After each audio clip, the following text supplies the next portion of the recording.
We have none. Yeah, we have none. Exactly. And we have just started. So. All right, so 6:30, we'll call this meeting to order. To start off with, do we have any citizen comments?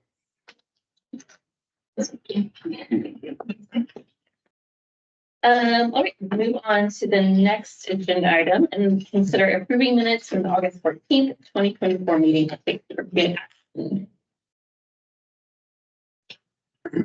Any comments, questions, concerns? Did we get the minute? Yeah. It should be in this. Yeah, they were sent out. You want to take a quick look at them here? Sorry.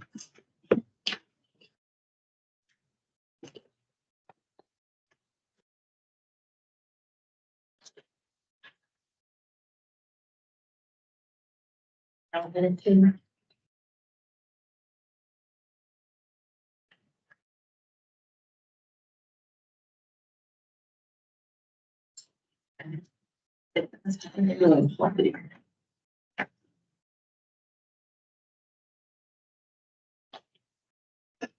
Any motion? I motion to approve the minute. Okay, motion made to approve the minutes. Do I have a second? Seconds. All in favor? All right, that'll be unanimous. All right, we'll move on to the next item, and that is to give a staff update on sustainability initiative. All right. Starting off, just because it is September 11th, we have the fire station. Figured we could all take a few seconds, kind of moment of reflection. Sorry, I'm making you guys meet on this. It's the second Wednesday and the city's open. But yeah, all right. Well, getting into it, Lead for Cities, we are in progress with that. We were part of the Texas Accelerator Program with a number of other cities.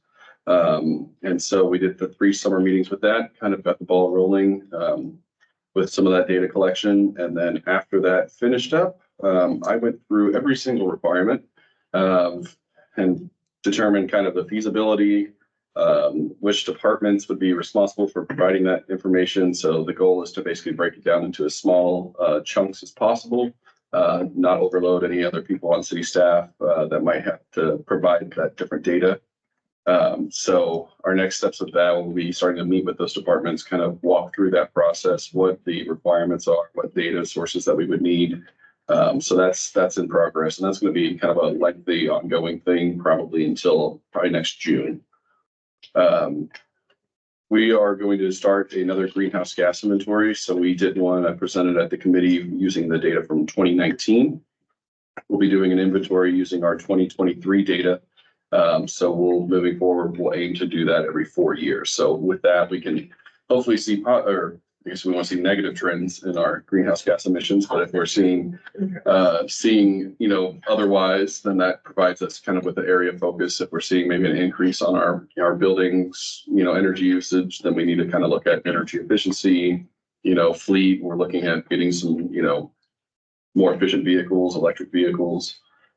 So that's kind of the purpose of that greenhouse gas inventory, and that's a good practice for cities to do.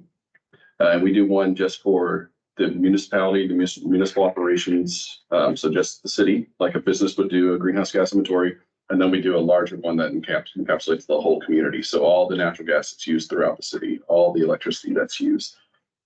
So that will kind of start going. That's just going to be kind of ongoing as scheduling allows for me. I'm hoping that we'll finish that up, hopefully in the spring. Some of that data, especially the transportation, we have to get from council of governments. It can be a little bit of a long lead time to get that information. The SECO LED grant is done, thankfully. I'm really happy about that. And I turned it in like 2 weeks early. So that's 2 weeks before the deadline. It's a big one for me. That was at the rec center parking lot. We swapped out 28 old fixtures. A lot of them were the old mercury vapor ones with LEDs. So they are a lot more energy efficient. They're focused downwards, so hopefully we have less light pollution, and it actually kind of brightens that area because it's a little bit more focused light. So hopefully the users of that site, especially when it starts to get dark early again, will feel safe going to their vehicles. So all those fixtures were installed and we received the check from the state, I believe, last week. Nice. The EECBG funds, which are from the Department of Energy, we purchased the Ford F-150 Lightning with that grant. So that's our first EV pickup truck in the fleet. So we've taken ownership. I think they're still putting all the decals and getting all the charging stuff set up. That will be used to replace, it was a 2006 F-250. So we're right sizing that vehicle for the solid waste manager and the solid waste supervisor. That's what they use when they go out to the landfill and to kind of assist with like route supervision. So we right sized that. That thing was a whole big truck. So we should see kind of a nice reduced emissions from that. And that was 100% funded from the federal government. That SECO LED grant was 20% on the city, 80% funded by the state. I forgot to mention that. So we got about $25,000 from the state on that one. SolSmart, that's the designation that helps to remove some of the barriers and make solar more accessible for people in the city, whether that's through planning and zoning, inspections, education. We're still in progress on that. It will require some code of ordinance changes, nothing that significantly impacts the code of ordinances. It just is a little bit more explicit in the wording. So I should be able to take that to P&Z. It's one of their meetings in October. I believe from there, P&Z will have to approve it and then it'll go to council for approval. But it really shouldn't change the way that we operate. It just clarifies some of the wording. So it's not ambiguous on how we treat solar and installations from the planning and zoning perspective. The water rebates, we passed the 100 mark on toilet replacements. So we've had 102 toilets installed through the program. And on the irrigation checkup, we've only had 11. So we'll probably try to do a little bit more outreach on that before the summer comes to an end. We did get a little bit more rain this summer. It hasn't been quite as hot for long stretches of time. So I could definitely see moving into like next summer. I mean, the program takes applications all year long. But moving into next summer, if it starts to, have some drought conditions or get warmer, hopefully that'll pick up. We'll do a big push again for it in the spring. Try to get people to take advantage of that program. Question. Yes. I don't have irrigation, so are there typically more repair, like in the springtime after the cold, do people start noticing if something froze or broke I or? think, yeah, probably in the spring, early summer, when they start to turn their systems on. A lot of the ones that we did in their reports from the irrigator, it'll say that they fixed leaky pipes, broken heads. So we tracked all of that. Okay. So I think what happens a lot of times, people turn it on for the first time after the year and they realize, oh, I hit this with a lawnmower last spring or in the spring, and then it froze in the winter or something like that. The Power Switch program, we're taking signups for that. We'll have some outreach going out on that. We'll take the signups until October 22nd, and that's for folks whose electricity contracts ended between September 23rd and January 28th of next year. So if your electricity contract falls into that range, feel free to sign up for the Power Switch. There's no cost if you sign up. If you decide not to go with that offer, there's no penalty or anything like that. So just a good way to see if you're getting the lowest price possible on your electric bill, and that is 100% renewable. All the plans that we do on that are 100% renewable plans. Our compost event, yes. Yeah, I know I asked over email as well, but I was wondering, it doesn't include solar buyback plans, but do we know like what threshold it would take to include that in there? I will follow up. I apologize I didn't do that after your email on the solar buyback plans. So we currently they don't offer that. It's something that's on their radar because this is the same company that does our solar switch. So that's something I brought up to them before. They kind of handle that on a case-by-case basis because there's not always great solar buyback plans on the market. That is on their radar, but I will follow up just to make sure they know that, hey, we're starting to have a little bit more resident interaction on this, and people are asking about it. That is the hard part in our electricity markets. We don't have net metering. So in other states, you get paid back at the same rate you purchase power when you put excess on the grid from your solar panels. We don't have that requirement in Texas. So it's up to the retail electric provider if they want to offer that. And sometimes they'll offer, if you're buying at 15 cents, they'll buy it back at 7.5, something like that. So that is an obstacle for solar, development, I guess, especially rooftop solar in Texas. And that's a state legislature item there. Yeah, I think I made the mistake of doing, what was it, real-time wholesale rate, Okay, and that was low, 2 cents. yeah. And so, Our compost event, Compost Workshop 101, is Saturday, September 14th. So this Saturday, that is from 9 to 11:30. The first half is a hands-on portion at the community garden, and then the second half will be at Brookhaven. Thank you, Suzette, for coordinating that room for us. And, how many people would you have? Rich? We have 25, so that's what we capped the event at. So it is a sold out, it's free, sold out event. Has anyone contacted you about a wait list? We had one person that had, I guess, was on the wait list and then someone else dropped off. So last I looked, we were clean at 25 with 0 wait lists. If anybody else shows up, I'll forfeit my. Oh, it's fine. If a couple of extra folks show up, I'm just saying. Yeah. we'll be all right. You'll have to stand, no choice. That's fine.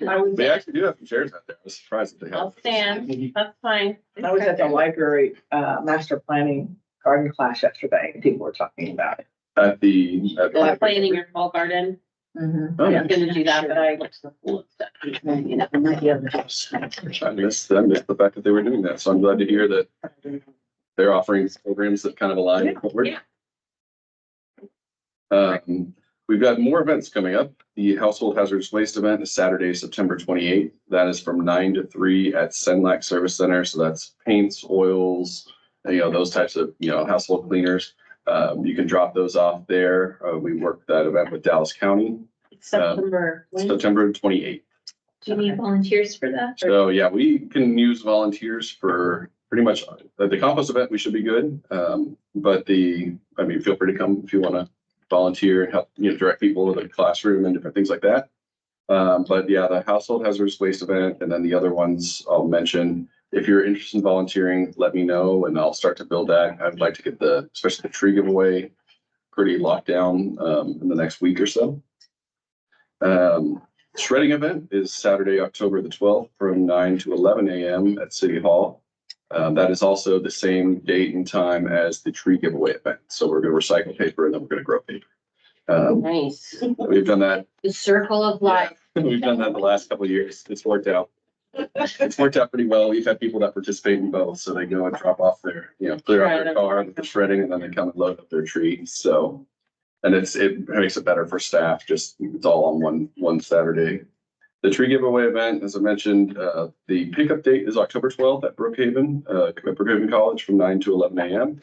The registration begins September 24th, which is a Tuesday at 12 o'clock noon. So that's going out in print and digital. We'll probably do a Facebook post. Yeah. I don't know if, Your alarm. I am on it. yeah, There's a desert willow. September 24th. Yeah. So, for real though, set your alarms on that because we've done that before on a Wednesday where they've gone live at noon and then we've had this meeting and they've already been sold out for 3 Time hours to go live? at 12 o'clock noon. New time. So I will be fast putting up that link and pushing save on the website. So, and then you can Probably sign up. texting us all so that we know. No, I'm just kidding. Once I put it up there, I'll try to send an email. A reminder. No, I'm kidding. It's every man for himself. It's fine. So that is a very popular event that we have. So it does sell out quick. If for some reason you forget and you still want to get a tree or have a neighbor or anything like that, we always have people that forget, despite my emails, they forget about the event and they don't show up. So how that event works, if you're not unfamiliar with it, it's a drive-through at Dallas College. So people will drive through, direct traffic, we send them through. They, we check them in, we load up the tree in their car, they get all the tree punching information. We have someone from Texas Trees Foundation on site to answer questions, and then they can go on their way.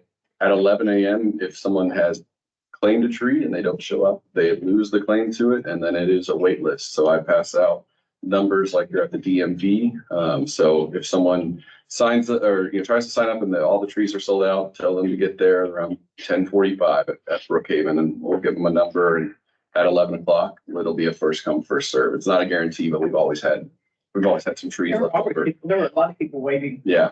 last year. Yeah. And we've got 200 trees, 50 of each. We've got Eastern Redbud, Desert Willow, Shumard Oak, and Texas Pecan. So yeah, once again, if you're interested in volunteering in an event, I know Laura and Lisa, you guys have helped out in the past. I mean, you can put me down Okay. Yeah, I want to work that. in the same role. Oh, that yeah, I Val. played. What did you have last time? Last time I check in and write on the cards. That's the one I want. Yeah. All right. Were you right on the cards? Like what they're getting. I put. Yeah. I directed traffic. All right, perfect. So I'll follow up on that. And then one other event is Haunts and Houses, and that's going to be, I believe, at the Historical Park on October 24th from 4 to 6 p.m. I believe that's Thursday. So that's kind of a kids facilitated like trick or treat type thing. The Public Works Department is going to be there kind of with a touch a truck exhibit so that kids can kind of see some of the big machinery. If we want to have sustainability there, I'm going to try and be there for that event. But if one of the committee wants to volunteer, I'll be handing out candy and, you know, maybe talking to kids about recycling. It's a tough one because they're going to see the green grabber next to you and they probably won't want to talk, but candy. It's a city sponsored event. So I think it's done through I'm not sure if it's new or not. Well, they're not doing Halloween in the park this Yeah. year, so, and And there's- essentially not, Yeah. like, that's, so this is, I think. Yeah, I think this is like kind of the substitute that they were looking at. There's a mothers group that's talking about renting the historical park and doing a Oh, nice. Halloween in the park. Is there a story about why they're not doing Halloween in the park? That was one of the things that they were looking at cutting during the budget. I do believe that they are putting that back in the budget for maybe not next fiscal, but the following, because they wanted to put it back in, but by now they've been told Parks, yeah, it's kind of too late. Parks needs a little bit more lead time. So they couldn't really plan the event without knowing that they had the funds. So I think that's maybe why they pivoted to this haunts and houses kind of trick or treat event, just because it was a lower cost one that they can kind of staff fund.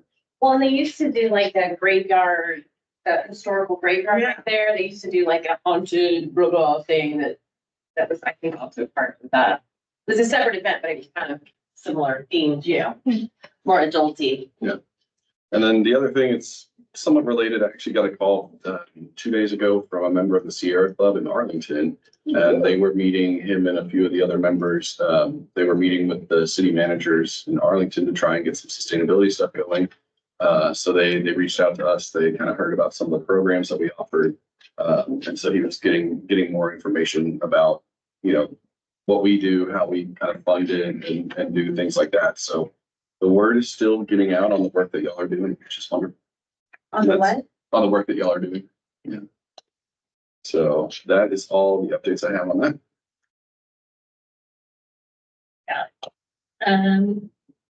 Great. So that takes us to the updates on potential additions to the water rebate program.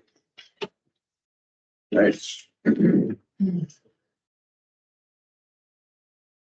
So we had a lot of questions about this a month or two ago, about adding some different programs to the water rebate programs, using that kind of same pot of funding for it. The three main ones were the hot water recirculating pumps, tankless water heaters, hot water heaters were mentioned, and then xeriscaping and drought resistant landscapes. So because I didn't know much about pretty much most of these things, I talked with our building inspections department, code enforcement, the kind of department that oversees both of those. So the hot water recirculating pumps, we had a couple of questions, I think, when we talked about how that hot water gets back to the water heater.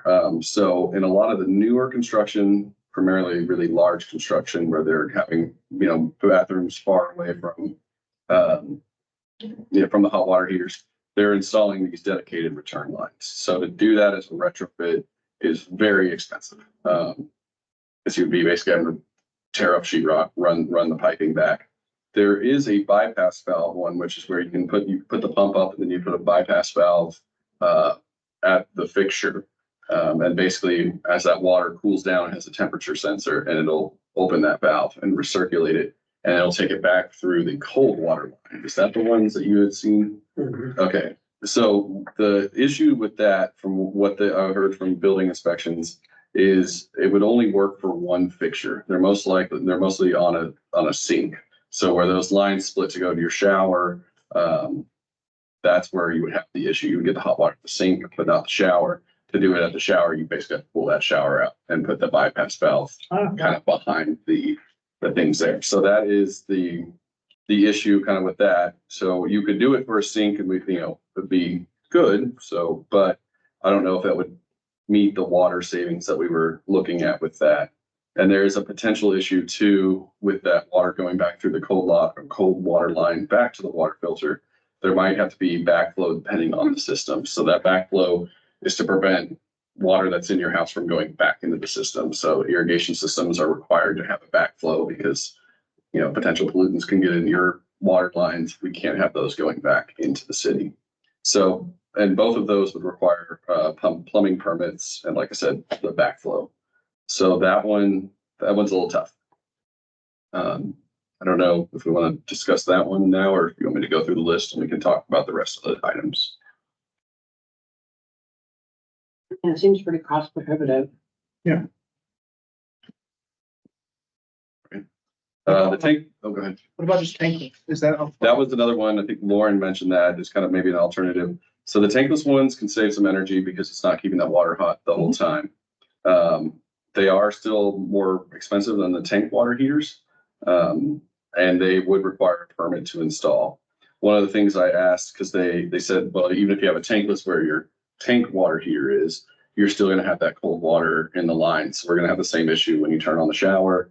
You let all that water out before it warms up. It might warm up a little bit quicker, but they weren't thinking it would be significant on the water savings. One of the things they mentioned, though, that you can install some of these, like I said, in the larger homes, depending on, if there's a closet next to your bathroom, you can actually have a tankless hot water heater, like a supplemental heater. So if you're, really far away, your cold water goes through, hits a supplement one right by the shower. That would achieve what we would want to do.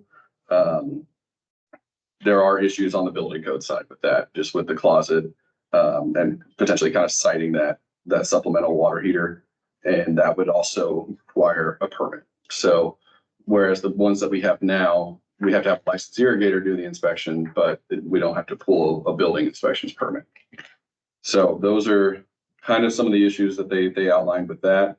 The xeriscaping and drought resistant landscapes, there's quite a few places, particularly in like arid climates, Southwest California, where this is pretty common. But the concern that there's not a permit for this one, unless they're like installing new irrigation or something like that. What they kind of cited was the high cost on a homeowner to do something like that, especially if they're using a landscape architect, because I think that was one of the things we had talked about maybe requiring if they had that. The example our deputy director mentioned is he's doing all the work himself and just the materials are costing him like $10,000. I don't know if he's building the ultimate lawn, xeriscape area. I didn't see pictures, but he mentioned kind of just that high cost for people to start doing it. And so he kind of said like the rebate would probably need to be pretty large to incentivize someone that wasn't already planning to do this. And then if we want to continue to look into this one, we would kind of look to try and see what that inspection process would be, making sure that the plants are probably utilizing that desired plant list that they looked at for the landscape ordinance, making sure that the plants are in living condition and kind of meet the code requirements. So I don't think that they would let you have your entire lawn be wildflowers and you let them wait, 6 weeks for it to reseed. But like patches and stuff like that is all stuff that could be worked with in the code. So those were the three, and that was kind of it's not the most optimistic conversation there. I have something. So all these things have permits. What's the chances we can at least have permits waived for things that we want to encourage? That's a good idea. Or just like, if you have, however many square feet of lawn, Mhm. and you dedicate 10% of that, 5% of that to xeriscape or wildflowers, then there's a tiered deduction from your water bill based on the amount that you can, maybe some people will do a little bit over time, they'll do a little bit, like instead of having to take it all, it's fine. And that was one of the things I kind of thought about too is because we do have a stormwater fee. I don't know if it's a flat, I believe it's a tiered rate even for residential. Yeah. So, a lot of that is if you have less impervious surface, but I wonder if there's anything maybe with having native plants or something, if that could be factored in. Yeah. So instead, maybe it's not a rebate, it's a, decrease on your fees or something like that. You know, I'll take that they filter water better, there's less runoff, there's less erosion, there's a variety of not just using less water. It also has benefits to the water that just is naturally created. I like that, if I understand you correctly, even better than waiving a permit. What if we just gave a benefit to your water bill? Yeah, like incentivizing and Yeah. to do it instead of, I think that's the way to. yeah. And, like waiving a permit fee, that may not even be on the first 5 questions somebody's thinking about, because they probably don't think they need a permit Yeah. to do it in the first place. Yeah, I was kind of surprised about the hot water heater thing. I was like, oh. So- I needed a permit for that. Oops. Yeah. I'm not handy enough to swap out mine. So. I was surprised about what you said about the inline tankless, because, the distance is like not even 3 yards to what the water that comes out of the faucet. So how can it take so long to get hot?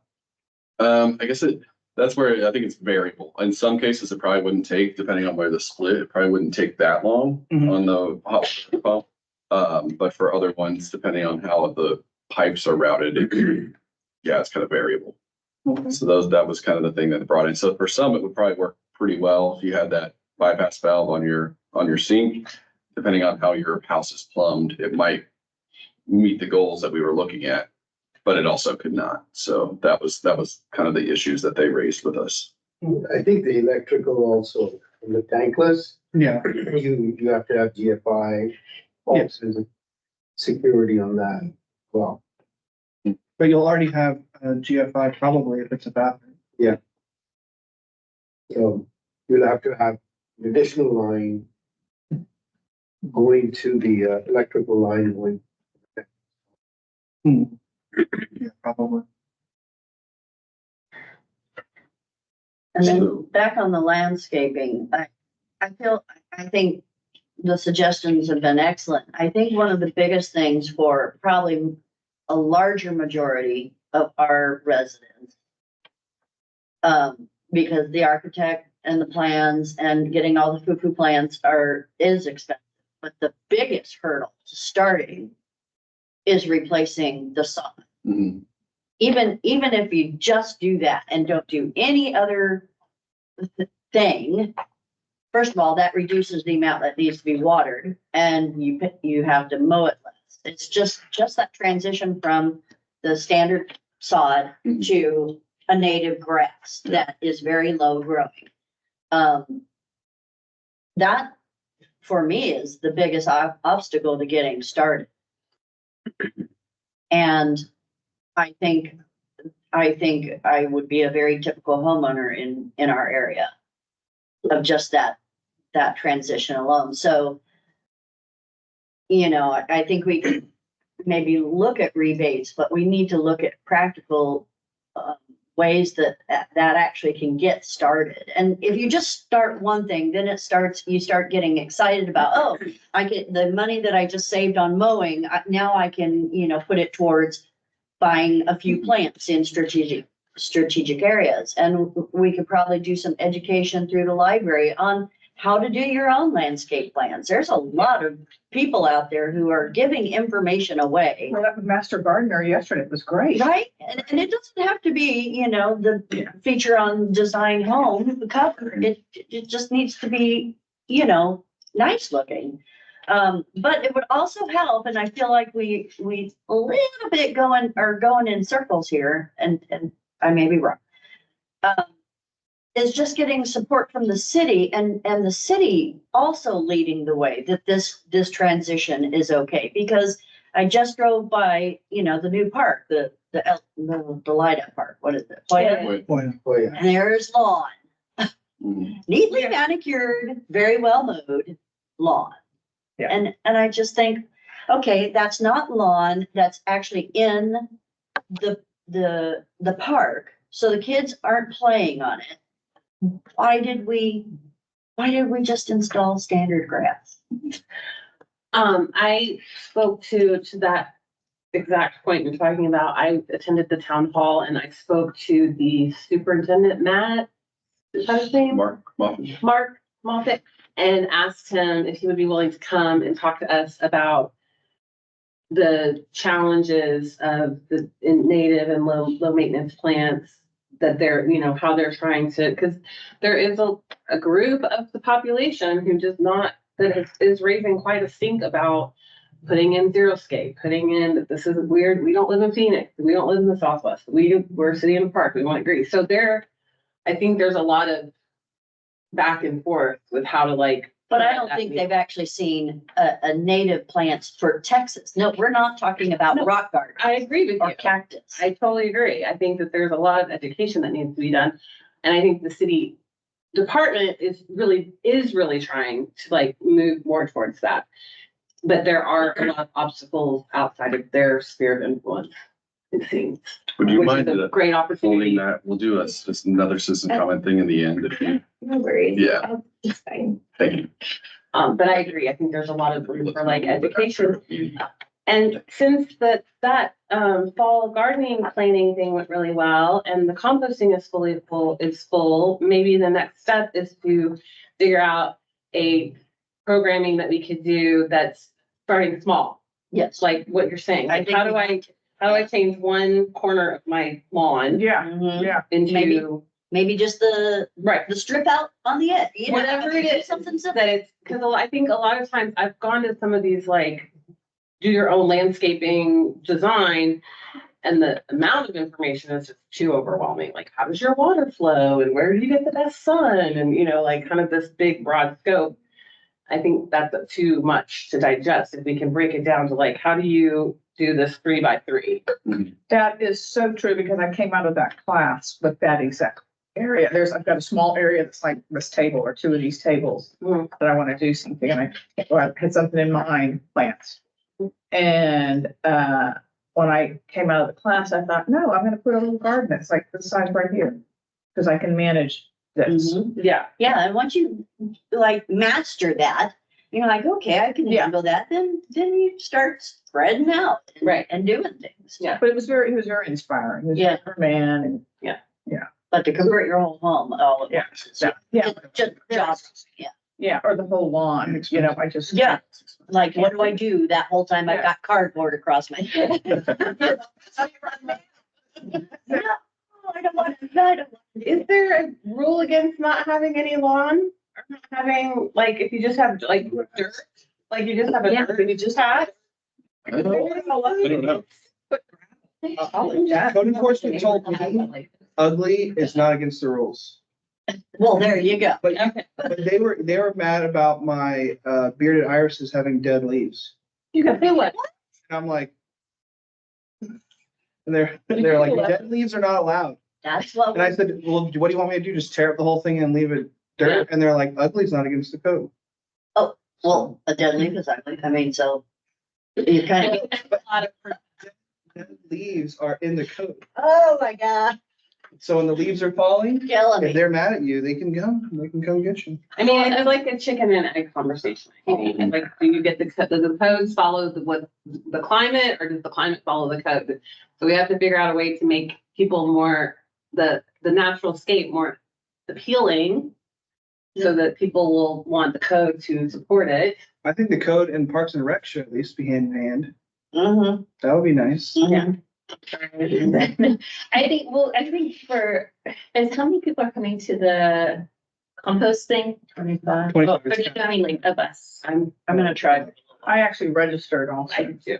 I was wondering too, if we might be able to pick her ear a little bit or pick her brain about ideas that she has for Yeah. small things like that, especially if she has a network. So we She can- also is one of the coordinators for City of Plano's Waterwise Landscape Tour, which is Ah. similar to, I think, Yeah. attended the City of Dallas. So Yeah. there are some regional examples. I'm not sure if I can promote other cities' events. Well, we- But maybe the Hear from committee her can what's tell, been yeah. successful. Yeah, she'll Maybe. probably mention it because she works for City of Plano, so she'll probably Yeah. mention that for people and she's volunteering to keep her hours. So that's why she, yeah, To do so that. she can't do that through her work because she gets paid for it. Well, I just don't think that the city and the park is not separate from being good stewards. Like it's actually hand in hand. Mm. We just have to redefine what park means. Like a park is not necessarily a lawn that's mowed or, you know, well-trimmed flower garden or whatever. You know, there's lots of definitions, and I think that's where the big challenge is. Like, we gotta figure out a way to redefine park. Or yard of the month. Yeah, where we're not just And it lifting up serves multiple kind of like, purposes, yeah. water conservation, wildlife conservation. wildlife conservation, I mean, it's all of it. So yard of sustainable yard. Social media. Because that would be such great social media. Look at this sustainable yard or this Way to whatever. highlight Save your people who water. are putting in Instead of more. the typical green grass and the flowers. Okay, But I mean, I think that would be a really good idea. It's, I mean, sustainable. as y'all are driving around the city or commuting and anything, if you do see some homes that would kind of look like, you know, hey, this is a good example where maybe it is something small, you know, they took out some sod and put some of these native, you know, bushes along the line here or something like that. If you'll send that to me, you know, maybe we could put together 2 or 3 or 4, maybe, you know, it's for a month, you know, we find a good month for water conservation and we, you know, each week on a Tuesday, Highlight. we say, hey, this is a example of, you know, water efficient landscape in Farmers Branch. This one's really, you know, elaborate. This one was a DIY, but they both kind of work towards the same purpose. I think that might be a good, Way to do it. yeah. Is there like a way, like the tree thing seems really popular. Is there a way to like build on that sort of concept and maybe have like, about like sections of sod and this like native thing where you could actually put it on your lawn that maybe could be done by the city? I don't know. Native shrubberies. Yeah. Urban hunt, a shrubber. We're doing the trees we're doing the trees. We're no longer. What's your that way it's So the, cooling down. yeah, a lot of it's for like the urban heat, increasing the tree canopy. That's kind of the main one, but there's other benefits. Yeah. It sequesters carbon, it helps filter stormwater and slow stormwater, filters air pollution. So there's quite a few benefits on that one. That one's there's a ton of benefits for it. And there's also the aesthetic benefit that a lot of people really like. So, And that might be a good segue into the next agenda topic, but I was actually gonna give you a shout out because the toilet rebate, I also don't want us to lose sight of how dang successful that's been. Yeah, I mean, 100 toilets is a ton. So I just want to say kudos to you for that. Yeah. Very funny. Our toilet champion. I'm like, right out of my mouth. He's a great flush.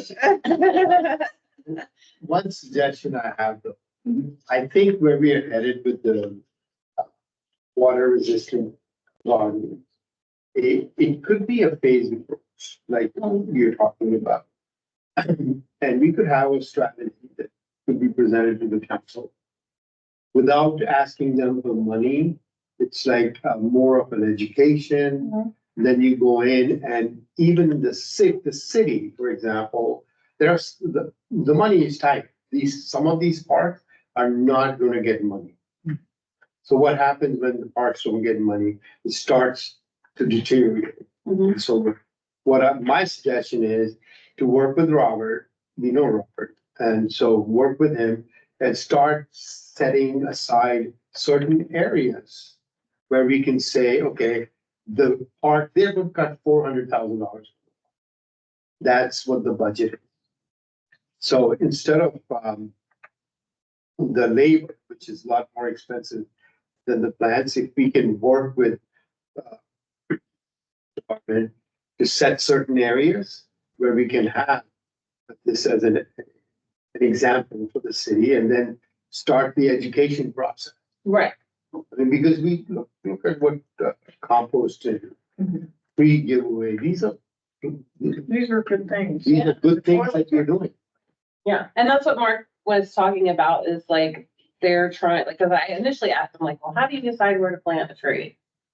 You know, like, are you guys looking at the heat map? Or are you just planting it where, you know, what's going on with that? Like, what about grow zones? And he was like, yeah, we were thinking about all of that stuff. They're cutting the budget for the parks, the mowing, water, all that's gonna be So they're open to it, like the Parks Department or the superintendent guy. That's why I asked him to come speak. He agreed. I'm gonna ask Alex. So I think in Lauren and I in our meeting, we actually had potentially Mark, I want to say November or October, Yeah. depending on when we do Dallas College, if that's. Oh, yeah. It is on the radar. It's on, I think, in our list here too, but I think we were trying to get Mark here by the end of the year. Yeah. To do that. I know that Parks has been scrambling a lot with budget because they've had a lot of facility questions, and different things like that. So, but we met a couple months ago with the City of Plano's, Parks group because they have a lot of grow zones. And I believe that we reached out to the City of Louisville too, and got a little bit of information on some of their work. So then we kind of had that going, and then budget kind of became a focus, but hopefully if we can have Mark here, he can kind of talk about some of the issues, some of the things that they're looking into, and maybe that kind of spurs a little bit more action. There's a lot of development that's gonna happen anyway, because the city is getting some prominence. The land is a lot cheaper than Frisco, I can tell you. So one of the things that I don't know who wants to go, just the planning and zoning meetings, you know. But you need that. Kimberly, yeah, have her come here and listen to the meeting sometime. What we have done and what we are planning to do, that will give them some things to think about when they're approving. You know, so. I have a thought. You know, we've got so many businesses moving in. Yeah. And developing here in Farmers Branch. And they're big buildings like this or smaller or whatever, strip centers or whatever. But is there a way to encourage these buildings to lead the way for commercial sustainable landscape? Well, they have the planning and zoning, they've been going over all the landscaping codes, like a lot of that is already baked into the coding. Yeah. They went through the long list of approved plans, and the council put that on the back burner for now. And I don't have, there's a tree preservation subcommittee, Yeah. plus the whole big project for all of planning and zoning on both commercial and residential landscaping guidelines. So it's all ready, created. It's just a matter of it being worked through the various positions until it's approved. So it's there. It's just not moving as far as I know. I'll reach out to Cara, was that her name, the Yeah, consultant? and I don't have an update from them on that. Well, yeah, she said she'd reach out when they got restarted with it, but I haven't heard anything, but I'll, reach back out because I'm on the tree subcommittee. And they haven't reached out to me about it. Well, if you look at the numbers, right, you go to Facebook and chat, Facebook, I had a post over there. What has happened is Tina Bennett and I were exchanging posts. The decline in revenue, sales tax revenue, and commercial revenue is pretty substantial. We used to have 76-77% revenue that was being funded by businesses. Now it's 73%. Why is it that? Why is that? Because these commercial buildings, they're not attracting that many businesses. And the businesses they attract, for example, restaurants, they close, especially in Mercer Crossing. So if this is something that Joseph and I talked about, with engaging the commercial people, right? Engaging the commercial people and doing a webinar or a seminar or something that brings them into the fold of what the sustainable Farmers Branch looks like. There's a lot of work we're doing. It's pretty darn good, right? I mean, Alex has done a phenomenal job of EVs, carbon footprint, etc. This is something that we need. Whoever is the marketing expert among us, I think that would be a good idea. Start getting attention from the commercial.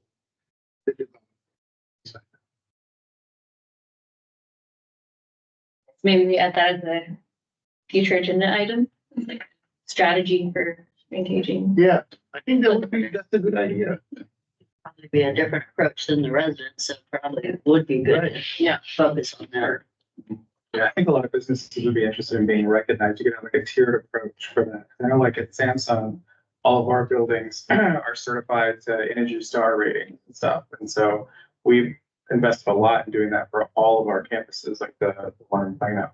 I liked your ideas about like finding a place, like, I wonder if there's like a small park that we could make like a flagship, sustainable sort of experience. And then that way people can come and see what it looks like. Because I think a lot of times without seeing it, people really don't know what it would look like in their yard or how easy it is to do. Maybe that would be you can even hold the informational sessions there in the park that's been built out in a sustainable way.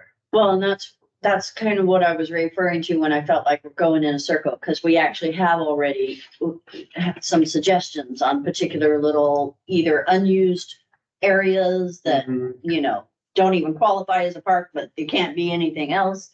And that's why I feel like we're going in a circle of, we've identified it, we've kind of talked to the other departments about it, but like, it's not moving. So, you know, if there's something particular we need to do to try and accomplish that, because I agree.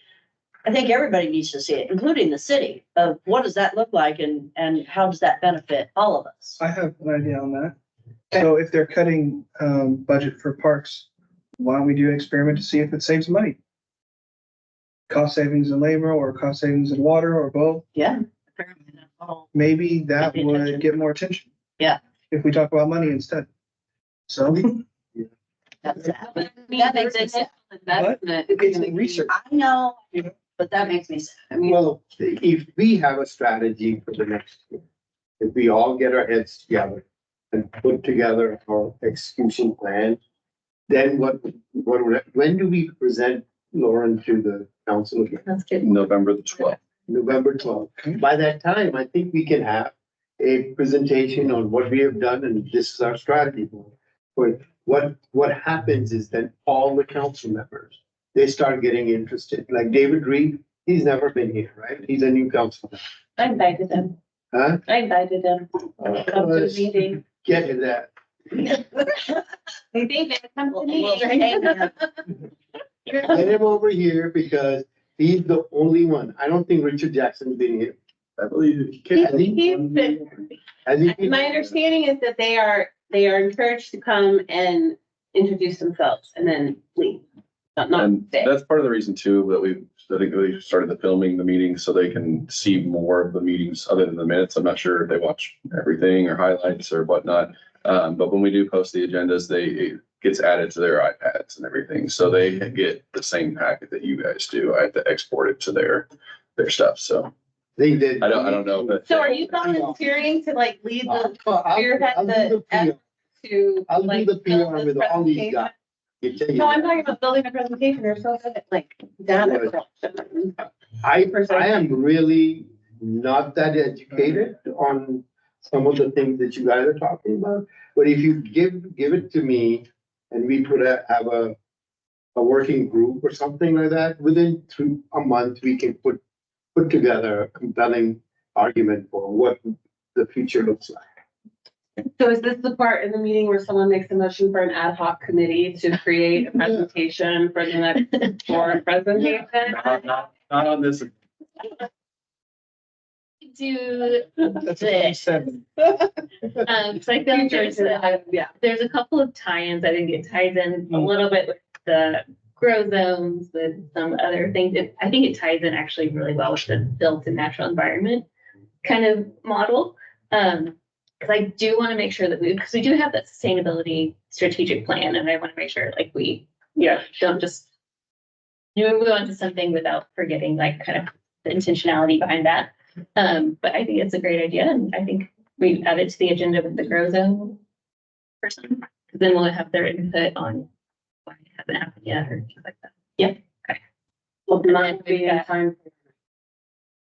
That's true, but I mean, it's already such a. So, It's something that we can say, if Lauren presents to city council during the annual update, we kind of do, hey, here's what we've worked on in the last year. Here's the vision that we want to set for the future.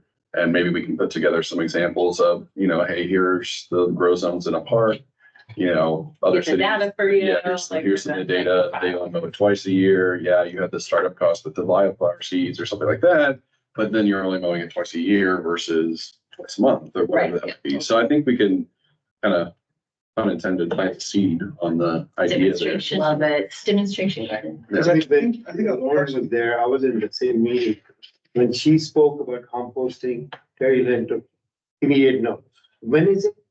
Because he was interested. Just think through that, because if he's interested, that means people are talking to him about it. Right? So.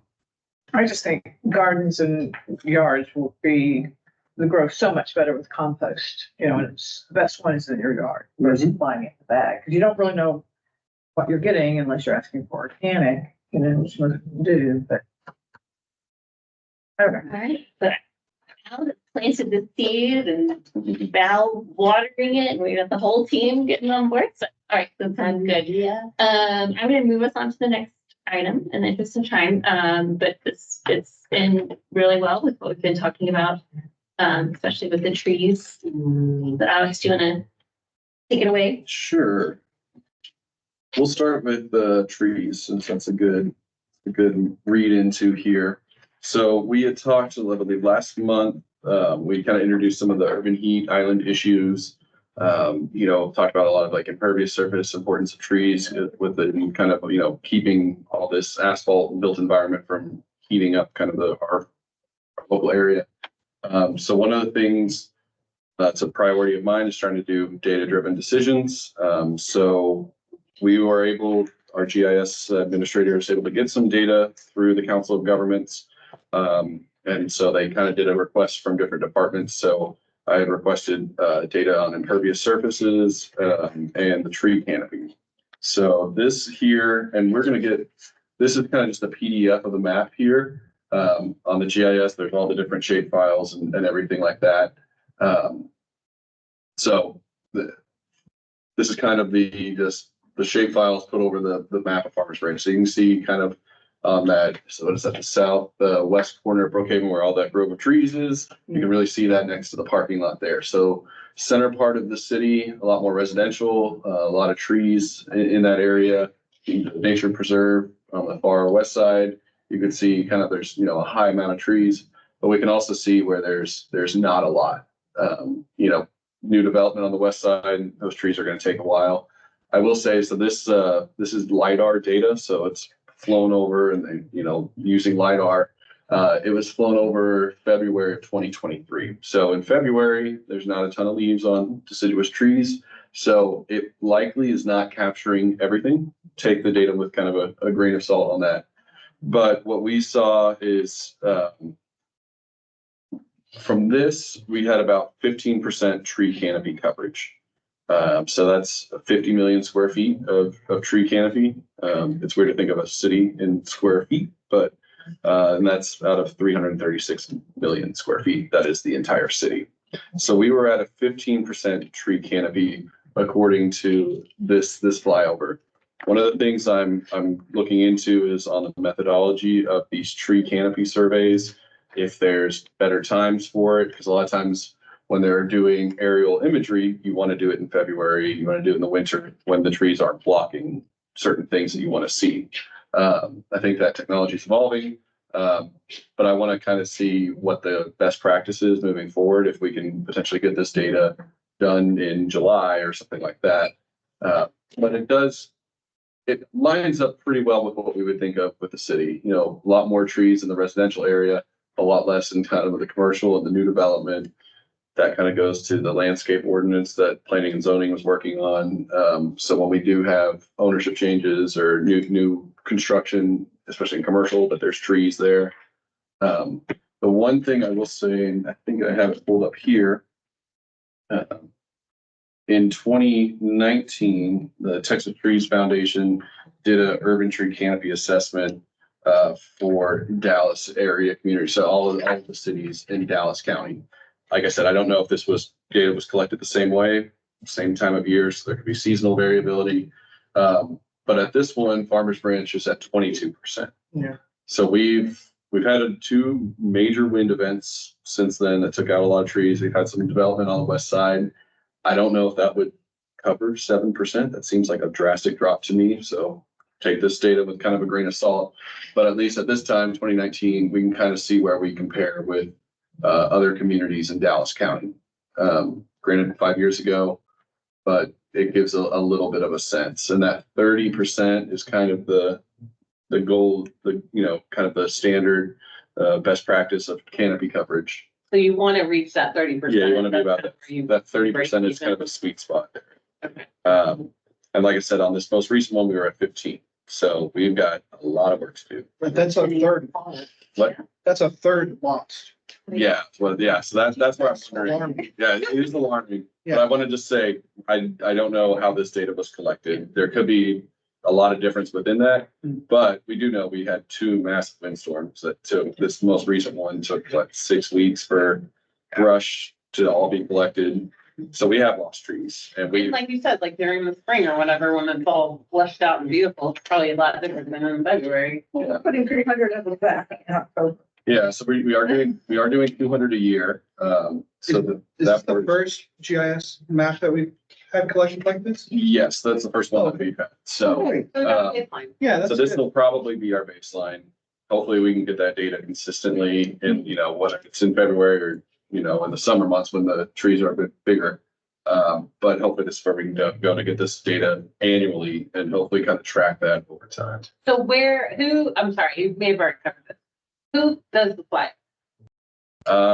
So I'm not sure. I believe the Council of Government commissions a company to do that. So there's companies that have the LiDAR data and Right. they do the flyovers. So that's where we get all of our satellite imagery and different stuff like that. And it has to be, because I'm just saying, like, when I check my, property value on Zillow, it's clear that they're updating their photos with some regularity, because I can see like, oh, there's when I planted my new tree or whatever. So I just don't know if can we just use Google Maps that updates their photos all times of year and just be like, from this time frame? There's probably some research that's been done with that, I would assume. I mean, Yeah. it's a lot of satellite imagery there. Right. So, When I had, when I had my assessment done for solar, they had like a whole, they got Right. an address and they were like, here's where your house is gonna be shaded at this time of the year and everything. So Right. there's something out there. Even if it was just like an overlay, like this is what the government contractors have provided, but based on anecdotal or whatever research, this is kind of more accurate. That would be interesting to me. Maybe I can figure out. but yeah, so what this kind of tells me is there's a huge need for trees in our city. If this is saying we're at 15% Yeah, canopy coverage, even if that's low based on time of year, it's not going to double right. in June. So to me, that puts a lot of reasoning in why we do our tree giveaway, justifies that expense. Parks, I think they planted 137 trees last year. Looks like we're going to need more. And Yeah. so this can hopefully use some of this data to kind of push the budget, to push, initiatives to, plant trees and potentially even for educational purposes. So people Yeah. kind of understand, hey, if we want to reach 20% by this year, we're going to have to plant a lot of trees. And they can do, I don't know how much they cost, but you can do assessments like that. Do we know how many trees it takes to make like a 1% increase or? I could do some math on the canopy because we have the total square footage of the, or my, square mileage, whatever. So I could factor that to figure out, and that's going to be the canopy growth. But there's a lot of data, like, for example, Singapore is one of those cities where it really gets hot. Singapore, Hong Kong, they have developed certain areas how to cool the city now, especially downtown areas. I have a question. Is there a requirement, like, for example, all of this Mercer Crossing, you can see there's a lot of development going on over there. Is there a requirement or ordinance where, before cutting trees down, because a lot of these are freestanding, there are trees over there. Is there any ordinance about that? There's On development? So in the code that they're working on, there is they have to have so many trees like the landscape plan has to have so many trees based on the size of the lot and what kind of lot it is and what they're building. And they have built in a incentivized, a tiered incentivization to keep older trees. But ultimately it's up to so like if they keep an older tree, then they don't have to get the 2 ornamentals, or if they, but ultimately it's up to the developer and what they want to do. And the question I did bring up to them is like, like a 20-year-old oak tree, like cut that down and you put in 2 5-year-old saplings. That's not really a apples to apples exchange, which they acknowledge. But again, What about parking lot? they have ordinances for all that. Like you have to have so many trees. You have to have a barrier from the blocks from the street. You have to have so many trees for so many parking spaces. If they do more landscape, then they get more, there's all kinds of incentivization to use more trees, more shrubs, permeable surfaces. It's all in there. It's just a matter of getting it pushed through It'd be good to be educated. You're so Are they educated. grandfathering people in, or what are they doing? Are they gonna address older, because like the whole shopping center, that huge white triangle at Valwood and Josie, where it's just all a parking lot. So they're not going to grandfather people in, but so essentially what happens is they'll be called non-compliant. So they're not compliant with the new code. They're not gonna be penalized for that. But if somebody comes in and they wanna redo the parking lot, or they wanna redo the buildings, then they have to go through the process. Okay, so but as long as they keep it as is, they're not gonna, and that includes if there's a flat fire, flood, whatever the reason for the rebuild, it will require them to go through that landscaping process again, or for the first time. But if it just stays like it is, it just stays like it is. So, Lisa, is this all part of the stuff that we discussed in like February that they said they'd table till after the election and then they just never picked? yeah, Kara came and made a presentation. And then I went to the planning and zoning when she was making further presentation, and then I volunteered to join the subcommittee. What was the official name of this? So I can make sure I. It was a landscape ordinance amendment. So we do have a landscape ordinance, and it was gonna be bringing it up kind of a notch, Mhm. kind of make us more consistent with other cities. Yeah, I So thought there that was something tabled. Conservation. in And that then they name. were gonna do a tree preservation ordinance, which Preservation. would have been where, let's say if there was an empty lot that had a bunch of trees and you cut them down, you would either have to find the replacements or pay into a fund. And then that fund would basically plant trees in parks and other spots. Yeah. So the landscape ordinance was updates. I don't believe we have any sort of tree preservation ordinance at this time. And so the thought was that they would do the landscape ordinance first, which still covered parking lots, trees and parking lots. And then they would do that tree preservation, but that was tabled. So that's something I will follow up to see if that's still tabled, if they have any new updates for that. And if not, that's definitely a point where getting involved with P and Z. Lisa, I appreciate you doing that, being on that subcommittee. So that helps push it a little bit too. do you have, can you maybe repost a link to the meeting where Kara made her presentation to us? Yes, I can do that. So that if Okay. people are interested, they can go back through and watch it. And can I ask you another question about this? Okay. Whenever, like businesses have to do this as well, if the business changes hands, correct? Well, what about if they're just, like raising the rent and kicking people out and they replace it with another business? Does it apply to them in that case or only if they actually sell the strip? That I can't answer that question. Maybe they covered it, but I did not retain that information. Okay. I don't That's know okay. if the ownership Just- changes or how that works. We can get some more I information. can't speak to that. All right, and then the second one we have here. Show this. Impervious. This is impervious, and this is As soon as I saw this, Exactly. like, that's way too much red. kind of wild. I'll be honest with you guys. So, I must be. so one of the things in the Lead for Cities that we looked at, and that's a requirement that you can get points at, if your impervious surface is under 50%. You guys think we're under or over? Oh, Gee. at 90. Yeah, it's actually not as bad as it looks on these. I don't think There is I'm- gaps, but it is, we're at 52%. Oh, of impervious surface. So that would be, It's not. yeah, thank Brookhaven, look at all that space. And then that must be the country club right there on that side, Yeah. on the fairways. And it must be because the tree canopy wasn't there, but it's not paved. So yeah. It's gotta be the golf course. So this, yeah, you can see the non-paved areas, like for pavement's a good example here. You know, we saw where that was a pretty dense tree canopy, but then we've got the parking lots here. So that's our impervious surface. Let me give you a few more facts and figures. So roads and paved alleys are 10% of our entire city. Does that include driveways? That I believe includes driveways, and I'll confirm on that. I have a quick question. Is impervious surfaces just another name for concrete and asphalt? Yeah, by concrete asphalt, and then also buildings. So, Right. well, I guess buildings have a concrete foundation, but, So, just not dirt. so yeah, not something that will allow stormwater to infiltrate. Yeah. Into the ground. Okay. So our total impervious surface in the city is 52%.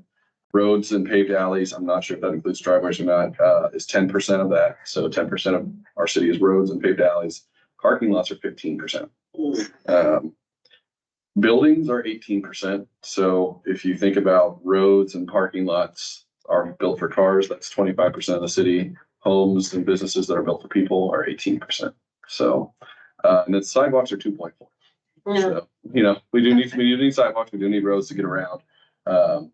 But there's a lot of kind of, it's kind of scary to see. And there's a lot of implications when it comes to like stormwater. Yeah. You know, one of the things that they instituted, I think in the last 3 or 4 years, is a drainage criteria manual. We did hire a stormwater engineer on staff in our public works department. So I do think that this issue is going to be looked at more.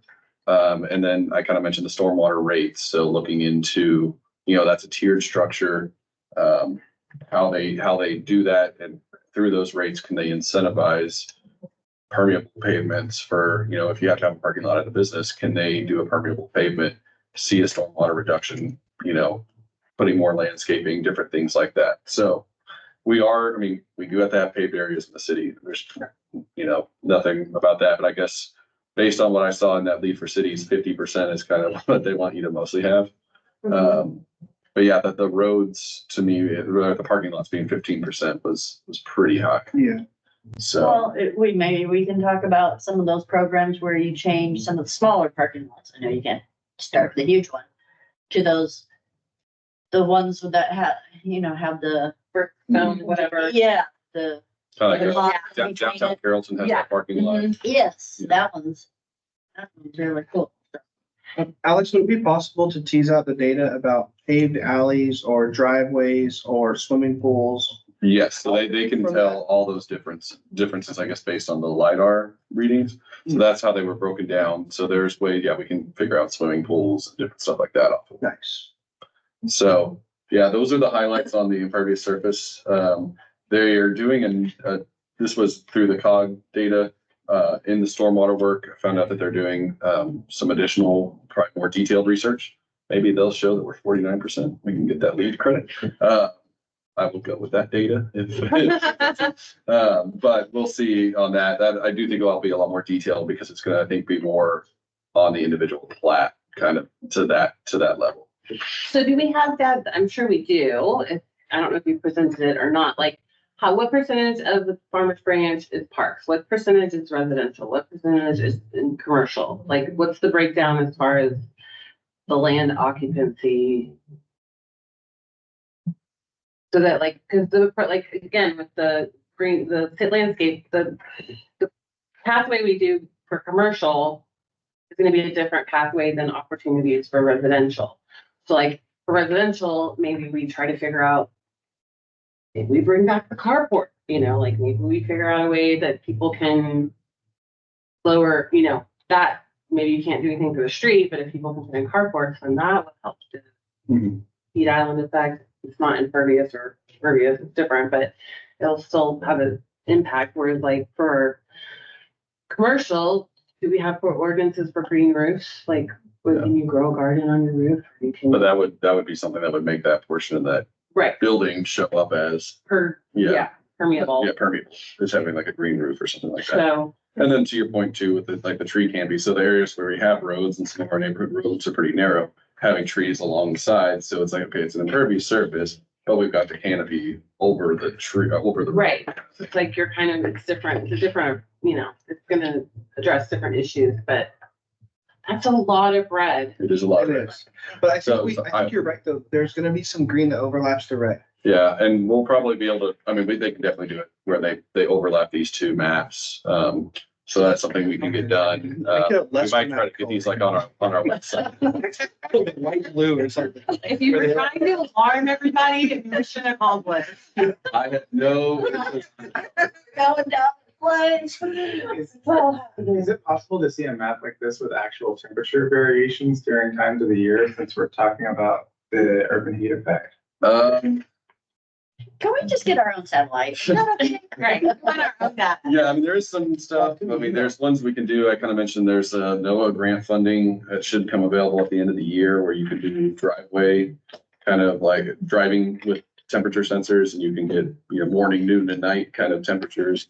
But aren't there temperature satellites? There are, yeah, and that we, I think we had some of the photos last time. There was one of the greater DFW area, but as far as getting that resolution for Farmers Branch, I have written to You NASA. did your little field test. See if they had stuff, but they just sent me that. one. Thermometer kind of thing. But you know, Like you don't leaving have this enough. red would be also very impactful if we're trying to get people to Sure. make an action. This is how bad it is.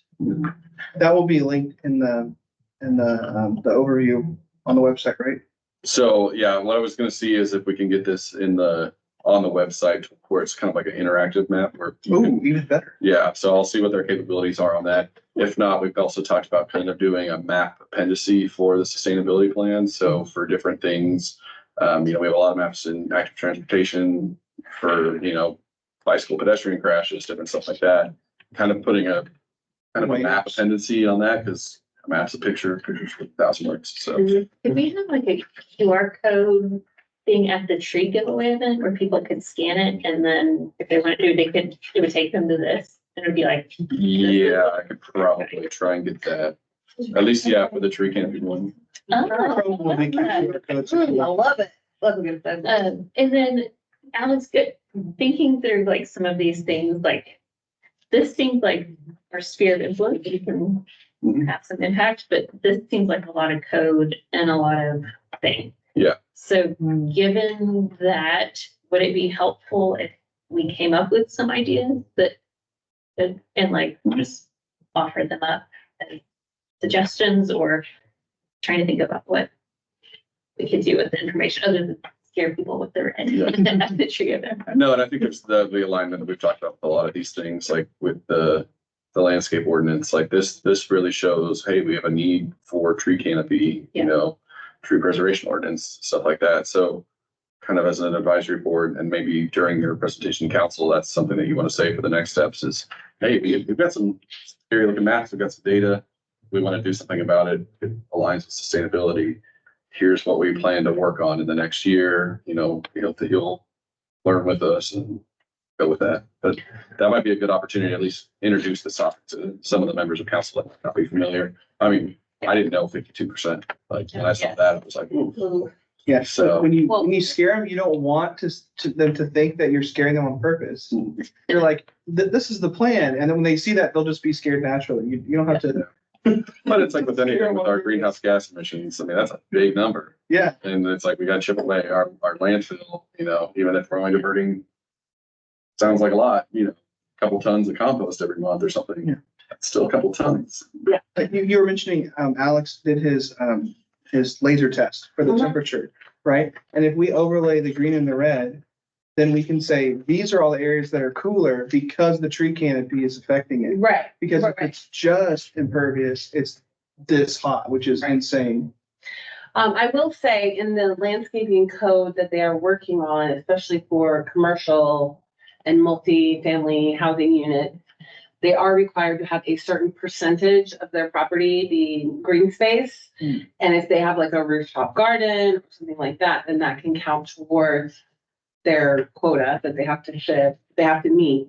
So, you know, like, again, with the green roofs, the commercial spaces or the multifamily housing spaces, that is an inroad, at least that, you know, that they are thinking about, maybe it doesn't look like what we would normally think it looks like. You know, it could be a rooftop garden or courtyard. Thing. But, maybe that's another way that we can, when you present, you know, another inroad. Like, we should do a dryer. Of course. That's where that we can. Okay, I'll take those. Not too messy. Marshmallows. So. Do you have a chance to look at that concrete thing that I sent you, the moss concrete? Not in detail. It's like a mixture of recycled concrete and moss. And you can put it on like the side of existing buildings and you water it every now and again.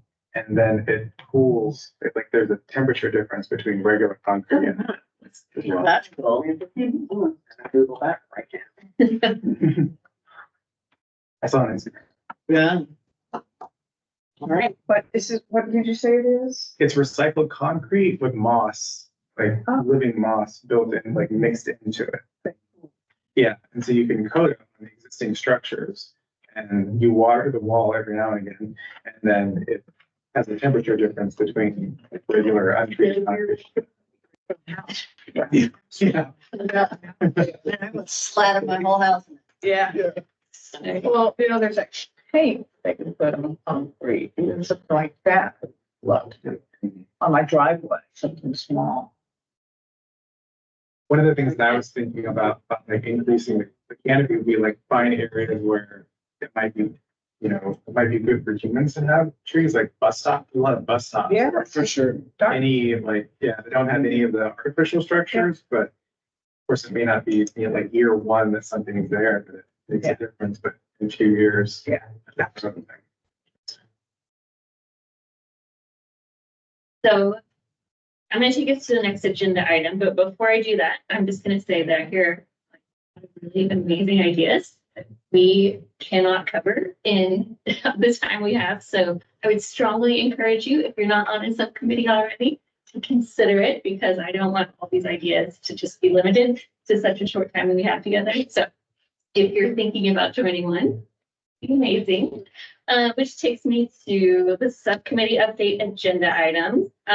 Built natural environments. I think the only thing we've got really is the compost event that we're super excited about. And then we've got plans to meet. If anyone else is interested, we're only 2 now because of Shelby. So we have an open spot on our subcommittee, Val and I do.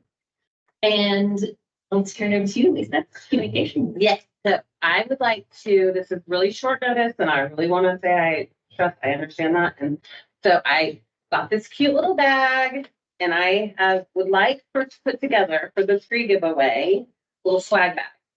So I can print out, if you can get me the logo for the city, I have stickers already, then I could print out, okay, put on the bags. And then Native Seed Company, Native American Seed, it's too late now, but they do promotional seed packets and you have to order them 60 days, you know, at least 60 days, but they can put whatever logo or whatever on it that we want.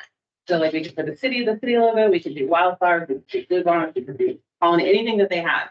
And I did call them to get a quote of how much that would be, but I haven't heard back from them. But the bluebonnets are $1. And we can have them in 10 days. And the bags are $1. And then I would like to also put in like our magnets that I know we have a ton of, and like maybe the grease bags, Yes, yeah, we have. you know, like just kind of a little smattering of our, like the little informational sheet that we have about the different programming. I will put them together. Anyone who wants to come over and do fine and do it, we'll do it together. Do it at my house.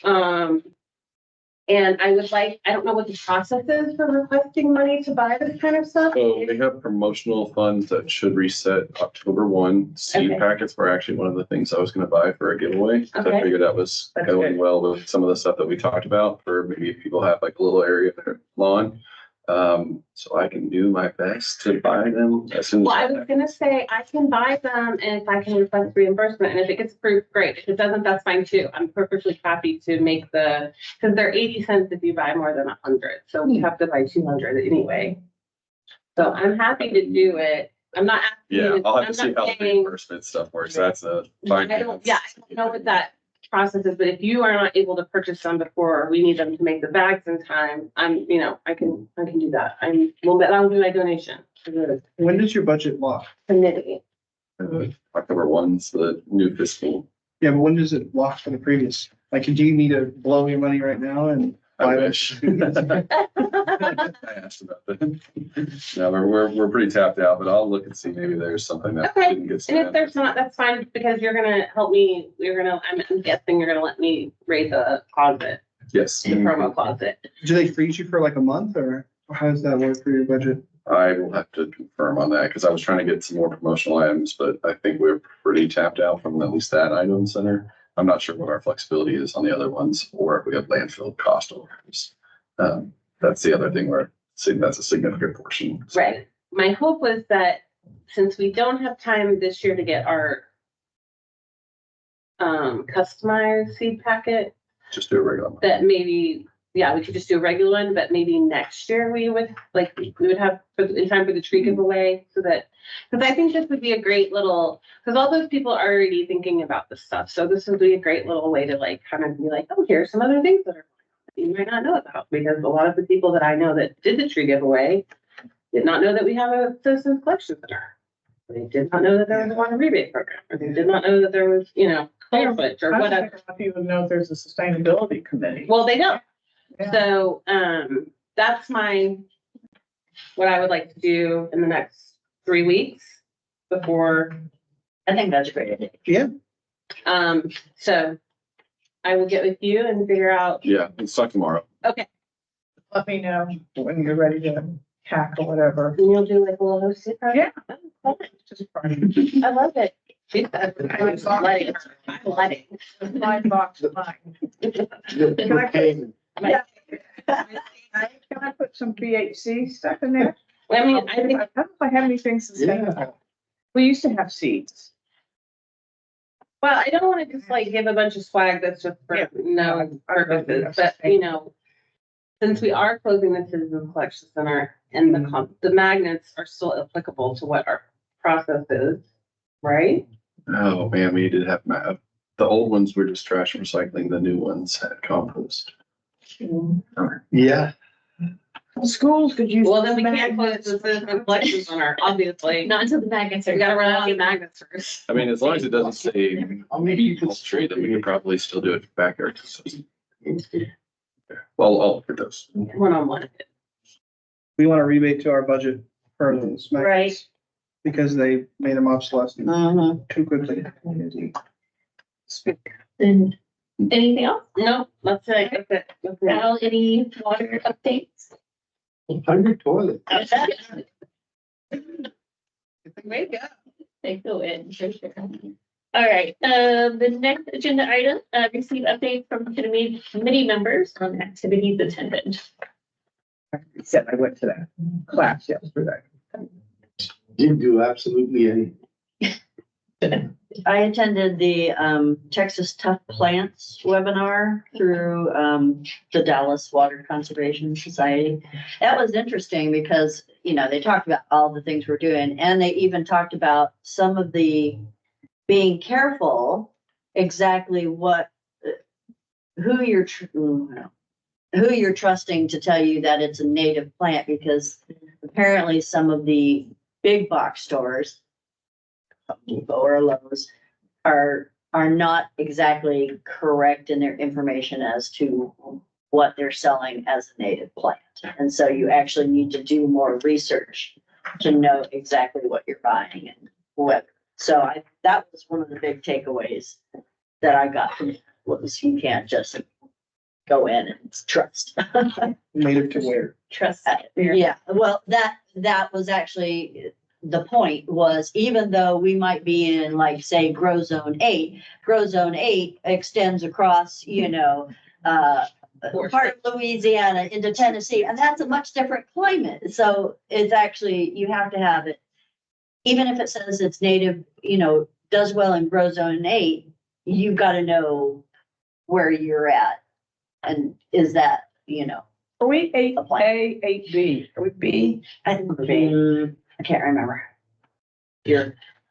And also some things have been, Signaling with some it. things have been like, they adapt well, and then that is adopted to mean that it's native, because Right. it can grow here. Right, Again, it's kind of the grow zone thing you're talking right, about, like, well, it'll survive, 'cause it's native. yeah. Is there a place people should go to like verify? They had several resources. I'll send that back out, but the Save Dallas Water is a wonderful website that actually is really well managed, and has information on it about that kind of stuff. Why is it again that, the city of Farmers Branch will not have water conservation? Water restrictions. Restrictions? What is it that was written that Glancy mentioned? I thought that was so interesting. I don't remember. About this a little bit. So there was a suit between Dallas and Farmers Branch many years ago. And that was just part of the fallout of the suit, is that they can never cut us off. So because of that, they won't cut the Never. citizens off. So we won't have enforced water restrictions. It's a thumb in the eye and we're here to use it. Yeah. I'm sure that goes away with any kind of like drought protocol. I do have a drought contingency plan, but I don't necessarily know if they could take like legal action against us if we weren't meeting all the requirements. I don't know enough about it. Yeah, that's. Well, I went to the town hall meeting. It was very interesting. So there was a lot of information about budget stuff. It was a little overwhelming. It was well attended. I can, but I think our meeting is already running kind of long, so maybe we can talk about it outside. That's that in her with her wine. There you go. Right, and we went to the Firehouse Theater thing, and it was super fun, you guys. If you're not going to their little productions, you're missing out. Okay. They were fun. Call me, I'll go with my little glass of wine. All right, so that takes us to the last agenda item. I know we've had some topics come up kind of organically as we had our discussions, but were there any other agenda items for future sustainability committee meetings that people wanted to bring up? Do you want to quickly list which ones you specifically want included in the minutes? I'm really hoping Alex. I got it. Good. I got our stuff. I got our numbers over here. I was just gonna mention that, November 15th is America Recycles Day. It's kind of one of those moments that's, social media kind of attaches to and stuff like that. So if there's anything that we would want to do, around Recycle Day, Yeah. like infographics about like what's been done, how much converting into how many elephants that means, how many Eiffel Towers big stuff is always kind of interesting, I think. And awareness about all the activities. Yeah. Like, so doing an info. November, like infographic, something that excites on Instagram, because that's where I get all my information about the world. And I'm sure a lot of other people do, they just engage and then also educate people on this and other activities. Did you say November 15th or 11th? 15, I believe it Yes, is. Google says. Yeah. Just Google. Because that's where, okay. Google confirmed, Yeah. okay? All right, so before we adjourn, I know we had a citizen that might want to make a comment. So we'll circle back to that as an agenda item. Oh, do you want me to do it now? Sure. Okay, great. So I'm Hillary. I've been a homeowner here for about 7 years now. And I was just looking to get more involved with sustainability, and thanks for having me. Just a few things that came up during the meeting. I was taking kind of like furious notes here. My mother's actually been a master naturalist for about 10 years. Her entire yard is native plants. So she would absolutely love to give any presentation on 2x2, 4x4, whatever size you name it, what you should plant, she would geek out on that. So Nice. let me know. Is she a farmer friend as well? She is not, but her group, I mean, they do presentations on owls, snakes. If you want snakes, she's all over it. Like, you just let me know. But yeah, she would be wonderful at, talking about the benefits of the insect populations, all of that can really come with introducing these plants.